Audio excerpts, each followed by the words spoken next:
Justiça e Você está no ar.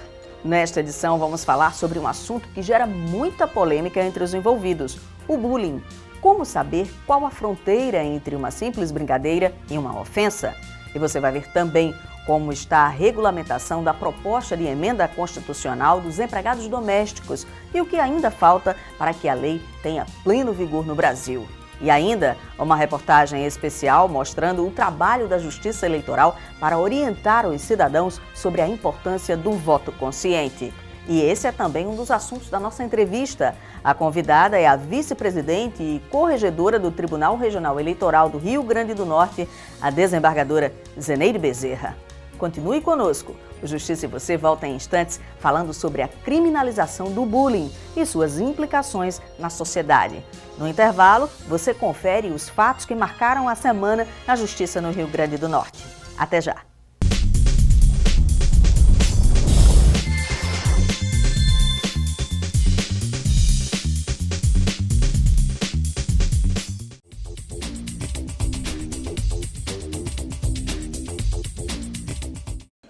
No último dia 19 de setembro, a Câmara de Monitoramento de Homicídios do Rio Grande do Norte apresentou um documento contendo propostas para melhorar o atendimento à população na área da saúde pública. A Câmara é composta por órgãos ligados à segurança. A preocupação com o assunto se deve ao número de homicídios no Rio Grande do Norte. Até o último dia 16 de setembro, 1.259 mortes violentas foram registradas no estado, 414 delas em Natal. O documento com as sugestões foi entregue a candidatos ao governo do estado e seus representantes. São linhas gerais de atuação na área de segurança pública, né? Valorização dos órgãos, certo? Ligados à segurança pública, né? É o caso da Polícia Civil, da Polícia Militar, né? Do ITEP, né? A profissionalização, né? Da atuação desses órgãos. Então, são 15 propostas, né, apresentadas pela Câmara de Monitoramento. O Sindicato dos Oficiais de Justiça do Rio Grande do Norte promoveu uma ação solidária no dia 16 de setembro. Por meio do projeto social Longa Manos da Justiça, eles arrecadaram quase 1 tonelada de mantimentos em prol do abrigo de idosos Juvino Barreto. O gesto solidário faz parte de uma programação bimestral de auxílio a instituições filantrópicas promovida pelos oficiais de justiça do TJRN. Nós sim fazemos um trabalho social informal, mas queremos que esse trabalho também se estenda mais ainda, alcançando os vários níveis, né, dos servidores públicos, né, no caso da justiça.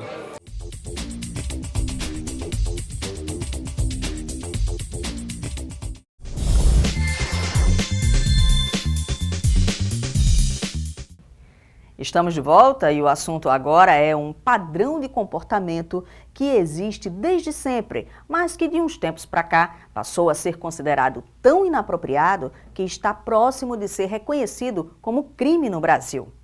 Comum nas escolas entre crianças e adolescentes, o bullying aparece muitas vezes disfarçado de inocência, onde apelidos e brincadeiras de gosto duvidoso ofendem, humilham e podem deixar sequelas. Quem aqui já sofreu bullying? Quem aqui pratica bullying? A partir de que momento vocês acham que as brincadeiras, as piadas se tornam bullying? Quando passam dos limites. Qual é o limite? Assim, você vai aguentando um certo tempo. Você vai aguentando, vai aturando, mas chega um tempo que não dá mais. O assunto é polêmico e discutido com frequência em sala de aula. Os adolescentes deixam claro que nem sempre a brincadeira é saudável. E diante dos apelidos, insultos e até agressões físicas, cada um reage de uma maneira diferente. A pessoa chega ao seu limite e a única maneira dela se desestressar daquilo, se ver livre daquilo, é ela bater, ela gritar, ela se defender, entendeu? Eu sofria bullying quando eu era mais nova, então eu fiquei traumatizada e fiquei muito quieta. Eu me dava muito bem com as pessoas, aí eu fiquei muito tímida. Essa professora tem uma história de silêncio e muitos traumas por conta do bullying que sofreu dos 8 aos 14 anos. Apelidos e brincadeiras resultaram em baixa autoestima e deixaram reflexos que duram até hoje e lembranças sombrias do tempo de escola. Eu não era ninguém. Eu era uma criança invisível, eu não existia. Eu não vivia, eu não tinha amigos, e eu fazia de tudo para ficar invisível mesmo, para ninguém me notar. Porque se as pessoas me notassem, elas iam caçoar, elas iam querer me humilhar, elas iam querer me ver chorar, elas iam querer fazer mal mesmo. Carolina conta que mesmo já na faculdade sentia dificuldades para falar em público e até mesmo para ocupar um lugar à frente na sala. Com o aumento de relatos semelhantes, o bullying acabou se tornando pauta para os legisladores. O projeto foi apresentado na Câmara Federal e aprovado pela Comissão de Segurança Pública e Combate ao Crime Organizado em novembro do ano passado. E apesar de ainda não ter sido sancionado, o bullying já é considerado crime no Brasil. O projeto de lei agora está sob análise da Comissão de Constituição e Justiça da Casa Legislativa. De acordo com o texto, o crime consiste em intimidar, constranger, ofender, castigar, submeter, ridicularizar ou expor alguém a sofrimento físico ou moral repetidamente. A pena prevista é de detenção de 1 a 3 anos e multa. Se o crime ocorrer em ambiente escolar, a pena será aumentada em 50%. Para o presidente da Comissão de Advogados Criminalistas da OAB, a lei que institui o bullying como crime não seria necessária, já que as práticas citadas pelo texto já configuram em outras normas. Lesão, injúria, né? Tudo isso está incluso no bullying, no texto do bullying. Então, na minha opinião, não seria preciso, mas é bem recebido. Essa turma concorda que o bullying deve ser visto com seriedade, mas muitos defendem que os casos deveriam ser analisados separadamente. Quando é um caso sério, grave, que mexe com a vida da pessoa mesmo, eu acho que aí já tem que ser caracterizado como um crime, que a lei se aplica. Agora, se for um caso de relação de amigo, pronto, ele brinca com ele, eu acho que já não deve, por quê? Só se ele não gostar, se ele for denunciar. Leve ou não, essa brincadeira pode trazer transtornos sérios à vida de uma adolescente. Para a Carolina, a solução passa pelos pais, que devem ouvir e redobrar a atenção nos jovens. Os pais têm que reparar, primeiro, o comportamento dessas crianças. E se eles verem que está acontecendo alguma coisa, eu acho que eles têm que tentar conversar na escola, conversar com as crianças. Eles têm que conversar, têm que insistir assim, com a criança. O TJ nas mídias desta semana destaca a postagem na página do TJRN no Facebook sobre o relatório Justiça em Números 2014. O documento mostra a evolução do trabalho dos juízes especiais potiguares. Em 2013, o número de julgamentos ultrapassou os 125 mil. Cada magistrado com atuação nos juizados julgou mais de 2.700 processos.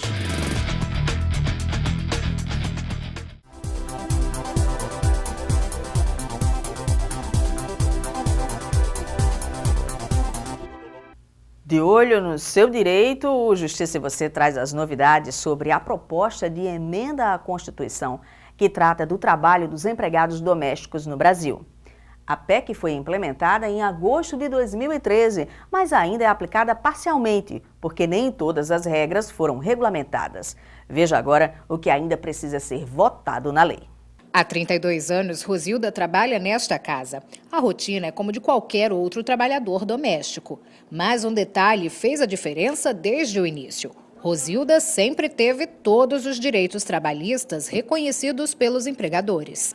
Para mim foi uma coisa nova, porque foi o primeiro trabalho. E também, diante da minha prima, que trabalhava na família, e outras minhas colegas também, ficaram assim, como tendo uma inveja e ficaram até com raiva. Eu agora reivindicou por minha causa não, é por causa da minha patroa também, que já assinou tudo, já pagou direitinho o salário mínimo, com férias remuneradas, tudo direitinho, os outros foram exigindo. Esses mesmos direitos que a Rosilda conhece bem passaram a ser obrigatórios a todos os empregados domésticos do Brasil com a aprovação do projeto de emenda à Constituição que ficou conhecido como a PEC das Domésticas. A nova legislação estendeu à categoria as mesmas garantias que já eram válidas para os demais trabalhadores. Um exemplo foi a regulamentação da jornada de trabalho, que agora deve ser de 44 horas semanais e, no máximo, 8 horas por dia. As horas extras também passaram a ser remuneradas. Se não houver compensação, essa hora extra tem que ser paga ao final do mês, com o acréscimo de 50% da hora de trabalho. O pagamento do INSS continua a ser obrigatório. Os patrões devem contribuir com 12% sobre o valor do salário. Já os empregados, com 8%, 9% ou 11% sobre a remuneração. O percentual depende da faixa salarial. A PEC das domésticas e a nova Lei 12.964 não se aplicam às diaristas, mas tanto patrões quanto os prestadores de serviços diários devem ficar atentos à frequência semanal. É ela quem determina se existe ou não um vínculo empregatício. A PEC prevê ainda outros direitos, como o recolhimento do FGTS, pagamento de adicional noturno e seguro-desemprego, entre outros.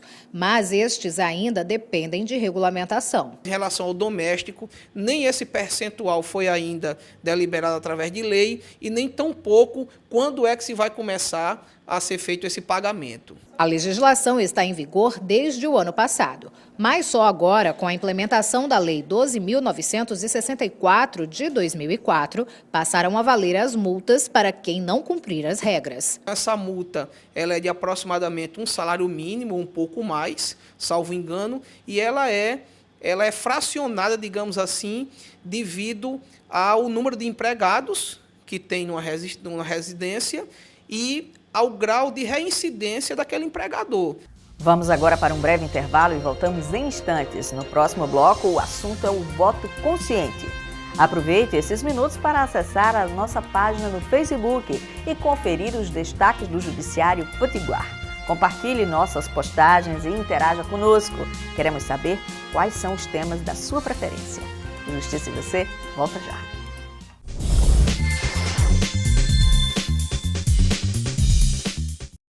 Para esclarecer dúvidas sobre o funcionamento do Poder Judiciário, enviar reclamações, sugestões, fazer denúncias ou até mesmo elogios, é só ligar para a Ouvidoria do Tribunal de Justiça.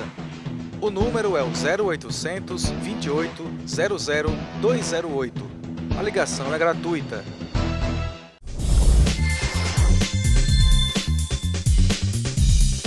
De volta com o Justiça e Você, falando agora sobre eleições. O próximo domingo é dia de escolher quem serão os nossos representantes nas casas legislativas, no governo do Estado e na presidência da República. Para tentar conscientizar o maior número possível de eleitores sobre a importância de conhecer os candidatos e as propostas de cada um, a Justiça Eleitoral do Rio Grande do Norte foi às escolas públicas de Natal falar sobre voto consciente e a segurança nas eleições. Confira. Jovens e adultos que vão participar do pleito eleitoral desse ano fazem parte do público-alvo do projeto. O ciclo de palestras, promovido pelo Tribunal Regional Eleitoral em parceria com o projeto Justiça e Escola do Tribunal de Justiça do Rio Grande do Norte, promove um debate sobre a importância do voto consciente e o exercício da cidadania. O que nós pretendemos é contribuir para a conscientização do eleitor sobre a importância do voto consciente. O voto deve ser exercido pelo eleitor de forma livre e consciente. A gente busca contribuir para isso. Conscientizar da importância de escolher bem os candidatos faz parte do trabalho dos servidores do Tribunal Regional Eleitoral. Eles também esclarecem como a Justiça Eleitoral trabalha durante as eleições, ouvem e debatem dúvidas e questionamentos. A principal reação negativa que nós temos percebido nas escolas alguma revolta com relação à obrigatoriedade do voto. A nossa resposta, a nossa orientação é no sentido de que cabe ao Congresso Nacional fazer a mudança legislativa necessária e que nós não temos poder nem gerência sobre isso. Se o voto fosse livre, se cada um votasse se quisesse, em quem quisesse, seria bem melhor. A escolha de um representante pode influenciar a vida em sociedade e até mesmo a qualidade dos serviços públicos. Por isso, a consciência da importância do voto pode trazer mudanças e melhorias para o local em que vivemos. Sempre é importante a gente ter mais informações, né, sobre a eleição, assistir os horários políticos, para você saber em quem você vai votar, com quem você quer votar. Porque hoje em dia, se você não for uma pessoa que saiba olhar, que saiba votar bem, você não vai saber quem você vai escolher. Não queremos interferir em absolutamente nada. Ao contrário, o que a gente quer deixar bem claro é que o voto é livre. Eles têm inteira liberdade de escolher, mas que a escolha deve ser a melhor possível. Vamos saber mais sobre este assunto com a nossa convidada de hoje, a vice-presidente e corregedora do Tribunal Regional Eleitoral do Rio Grande do Norte, a desembargadora Zeneide Bezerra. Desembargadora, é um prazer tê-la conosco aqui mais uma vez. E também meu. Como é que está sendo esse trabalho de conscientização dos jovens nesse período do Setembro Cidadão? Como foi esse trabalho? Pois é, está sendo. A partir de 1º de setembro que nós assumimos o tribunal, nós assumimos dia 1º, dia 3, já estávamos dentro das escolas municipais, dizendo, falando sobre a consciência do voto, da responsabilidade do eleitor em escolher aquela pessoa certa, porque se não tivesse critério de ver uma pessoa que realmente engrandeça o país, todos nós vamos sofrer. Então é muito importante que cada uma das pessoas que nos viram em todas as escolas que nos receberam, tenha essa vontade de acertar, né? Em fazer um voto correto, um voto certo, um voto em alguém que possa realmente desenvolver o Brasil. A senhora, como sempre, com esse olhar para a sociedade, a senhora está levando esse viés também para o TRE?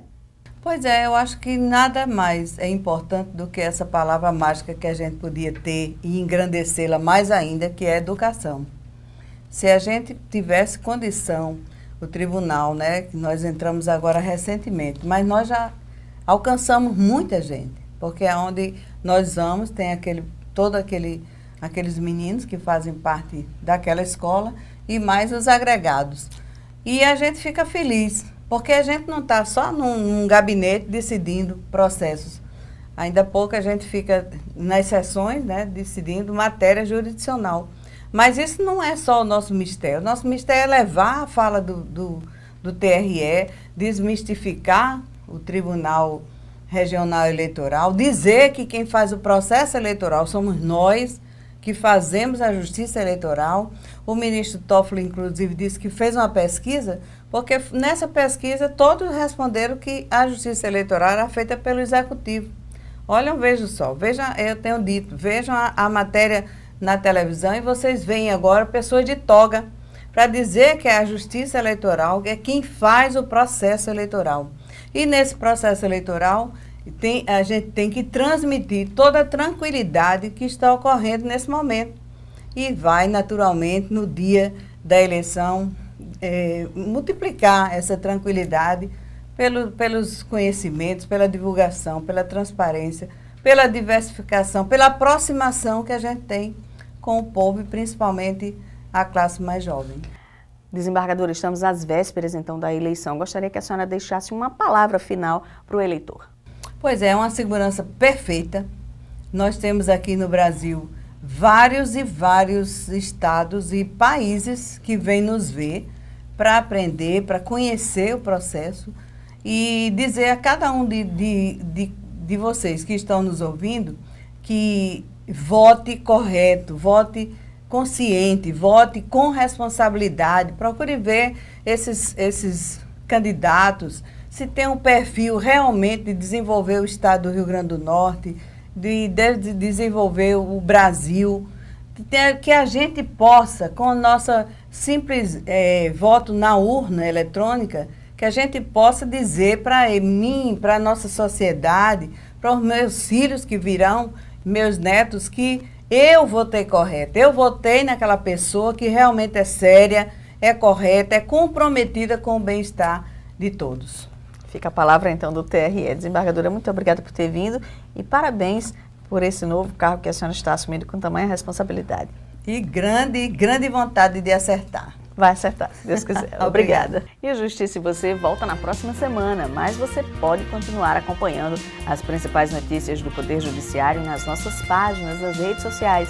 Pela internet, você pode também rever o programa, deixar comentários e sugestões de temas para as nossas reportagens e entrevistas.